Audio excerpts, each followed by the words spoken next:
Welcome to Talk Travel with Heather Tate, North Mississippi's podcast for savvy travelers. Talk Travel with Heather Tate is a weekly podcast that airs every Monday on the Shark 102.3 FM radio station based in Ripley, Mississippi, and is then released as a podcast. Travel advisor and travel enthusiast Heather Tate of Whimsical Destinations gives listeners expert travel tips curated through the years of personal and professional experience.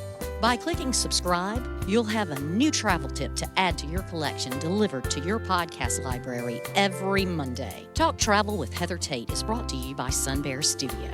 Sun Bear Studio is a boutique recording studio in the heart of Ripley, Mississippi. When you record with us at Sun Bear Studio, we can mix, master, register, and publish your music, your podcast, or your family story. Email us when you're ready at sunbear@jc.media. Good morning, Northeast Mississippi travelers. This is Heather with Talk Travel with Heather Tate, and I'm so excited to share my adventures and tried and true tips with you, whether you are also a seasoned traveler, a hopeful traveler, or currently an armchair traveler, meaning you're going to follow along with us from home for now. This is our 110th episode of Talk Travel with Heather Tate, and today I want to talk to you all about Logan's birthday trip to the Biltmore. Now, I told you last week that we went chasing waterfalls in North Carolina, and we were there actually for Logan's birthday. It's his 39th birthday. I'm going to tell on him. So I gave him the option. I was like, it's your birthday. I'm not going to take over. I'm not going to overplan. But what would you like to do? How would you like to spend your birthday? Now, where we were staying in Cashiers, North Carolina, was only an hour and 20 minutes to an hour and 30 minutes from Asheville, North Carolina, which is one of our favorite cities in North Carolina. So it was not a difficult choice for Logan to decide that he wanted to spend his birthday at the Biltmore estate. And it would be difficult to pick a more regal, majestic birthday trip.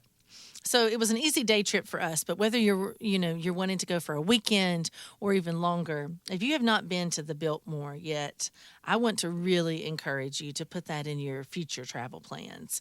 And you could go every season of the year. There's something to do there. Now, we've been multiple times. One year we even had season passes because I knew I wanted to go in the fall. And I was like, you know what? I want to see the Biltmore at Christmas, which is spectacular. So whether you're going for the fall colors, whether you want to see Biltmore by candlelight and go when everything is decorated, every single room has Christmas trees lit up, and doing a candlelight tour where the fireplaces are lit up and they have small choirs where you can listen as you're going in through the rooms. You can have wine and hors d'oeuvres, whether you choose to do that, or you want to go in the fall where you can still explore the gardens, or the spring when the flowers are just blooming. Or in this case, this was our first time to go in the middle of the summer, and it was beautiful. Now, if you don't know about the Biltmore Estate, it is the largest home in America, built by George Vanderbilt, and is still in his family from generation to generation. It is still privately owned, and they say, and I loved this on the tour, we did the audio tour, they have a kids version for the audio tour that's recommended for 12 and under, and my boys are 12 and 7. My 12-year-old was like, I want the adult version, which then means my 7-year-old, Christian, is going to want to be just like his older brother. So guess who wanted the adult version as well? He even started out with the children's version, made it a couple of rooms. It's like, no, I want the adult version. And it's about an hour and a half tour. He listened the entire time. I think that was the quietest our entire trip. My 7-year-old was. So when I say it's worth it to go to the Biltmore with the audio tour, if you have kids who are interested in history, but again, you're walking through the rooms. So it's self-guided. You can also do one where you have a guide that takes you through. So there's different options for your tour. But for your first one, the audio tour is great. Over 250 rooms in the Biltmore, 4 floors on the tour. You could also do another one where you can have the rooftop tour. We didn't do that one. That's on my list for in the future. But so many different rooms to explore. So this is something the whole family can enjoy. So it could be a girls' trip. It could be a couples trip. It can be a family trip. My boys, like I said, loved it. The grounds here are beautiful. So if you go when the weather is nice, and we had spectacular weather, even though there was a hurricane brewing and it was coming through and there was lots of rain nearby, we managed to get really lucky and not have any rain that day. It just looked a little overcast. So we explored the gardens, and I let the boys get some energy out, especially Christian. the gardens were in full bloom then. So we had an immaculate tour of the gardens there. They surround the estate, but some of the rooms inside the Biltmore, let me share some of those with you. You're going to walk through the conservatory, the billiards room, the grand dining room with 3 fireplaces, not 1, not 2, but 3. Kids are going to love this because they're going to point out in the audio tour some of the secret rooms, or the hidden rooms where staff would be able to move from place to place without being seen as much. I loved the Beauty and the Beast style library. That's my favorite room in the entire house. It really feels like to me like I'm Belle walking into the Beast library. It even has a secret reading room there. There is an indoor pool. That's going to be in the basement. There's a bowling alley, a gym, sweeping mountain views on the balconies in the back. And like I said, some of the gardens, we got to tour the rose garden. It's the most beautiful the gardens have ever been anytime I've gone. Now, let me share another reason why it was an easy decision for us to go to the Biltmore. You can do a season family pass where you only have to pay for the adults, and children 16 and under are free. There's not a lot of cases when that is true, when you're looking at season passes for things. When I say the Biltmore should be and could be seen in all 4 seasons, it really could be. So whether you're going twice, 3 times, or even once every season, it will be worth a family pass. Now, we didn't this time because we've now seen it in the fall and at Christmas, and so we're going this summer. Didn't know when we'd have a chance to go back in the next year. But we had an amazing deal for the summer because they had you buy the adults. And kids, I believe it was 9 and under, were completely free. And then there's another price for your, preteens like London. He was only $10. So Christian was free and London was $10. And that was for our tour of the gardens and the home. So for all day, we just paid for Logan and myself.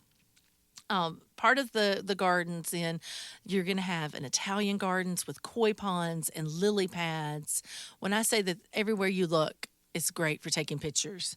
London and I enjoy that more than Logan and Christian, but we made them take pictures with us. I shared a lot of these pictures in our Facebook group, Heather and Logan Tate, Whimsical Destinations. Be sure to join that and type in the Biltmore to see some of the pictures. They even have an area like a big greenhouse where you can go in, where you can buy from their shop.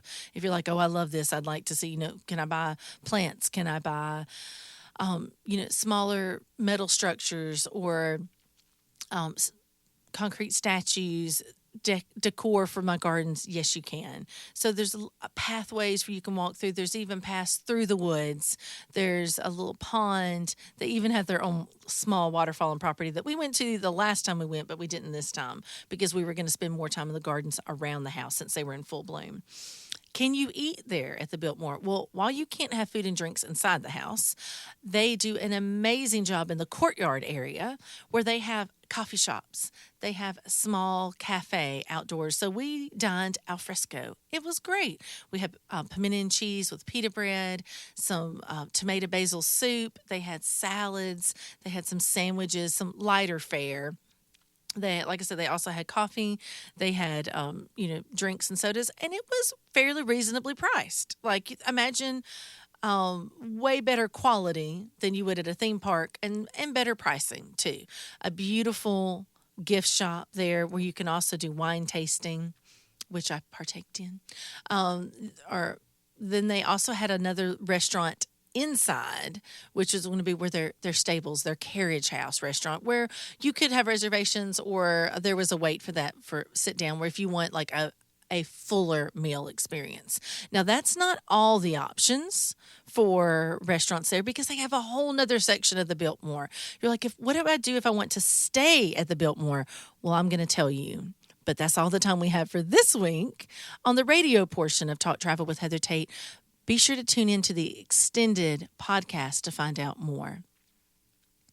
Okay, we're back. I left you on a cliffhanger where I told you, what do you do if you want to stay in the Biltmore? Now, I'm just going to go ahead and disappoint you and say you cannot actually stay inside the Biltmore, but the Biltmore Village has not one, but 2 different types of accommodations. So there's the Biltmore Inn, which is a little like separate from the village portion, and it looks more like that's what your romantic stays. Great for, I would say, a honeymoon or anniversary trip. I have booked it for clients before. Absolutely beautiful. It is on my list to stay there.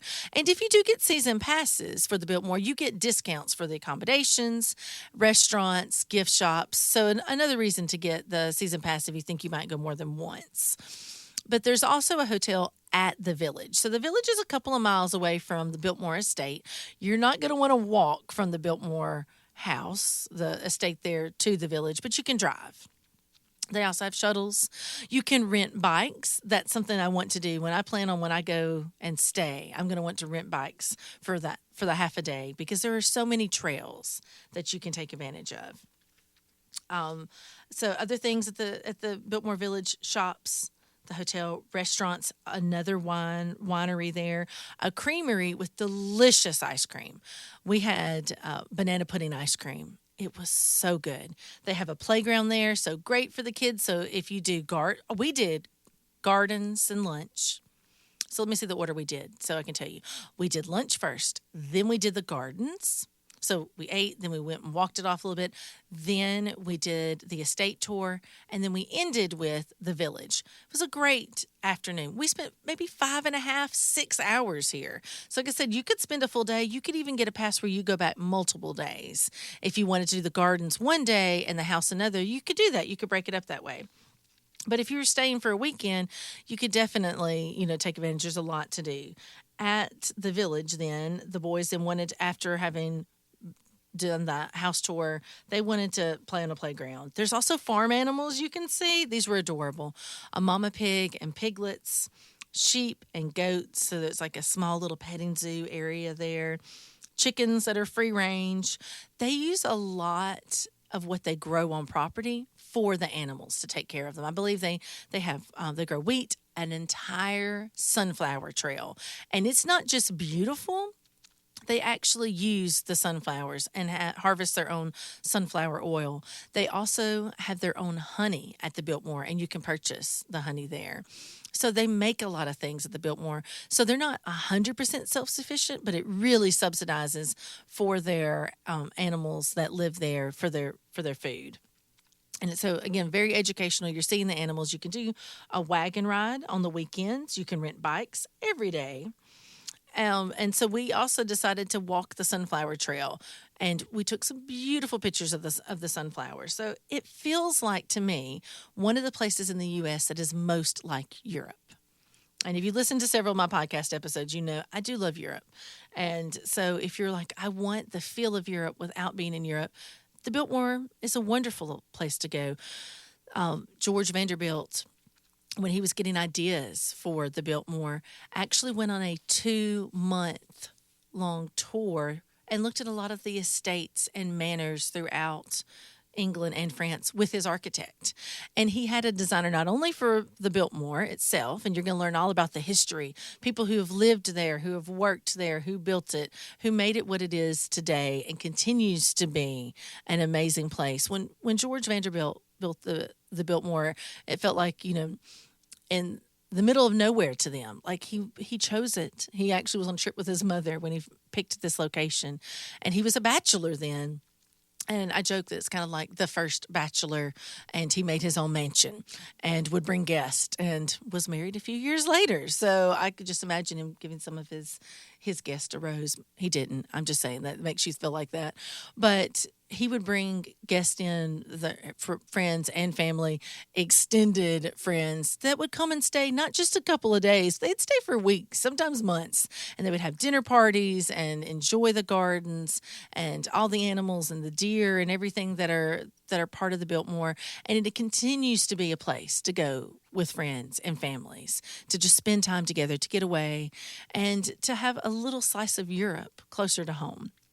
So if you love architecture, if you love history, if you love exploring beautiful homes, there's not going to be one better, in my opinion, in the entire country than the Biltmore Estate in Asheville, North Carolina. That is all the time we have for this week of Talk Travel with Heather Tate. Thank you so much for tuning in. Life is a great adventure, and it is what you make it. So whether you're at home, whether you're planning a day trip, weekend trip, or more. Have fun together as a family. Make those memories. Take the trip. Life is short. You won't regret it. This show is made possible by JC Media, LLC in Ripley, Mississippi. JC Media owns the Shark 102.3 Classic Rock FM radio station where the show is hosted, and Sun Bear Recording Studio where the interviews are recorded.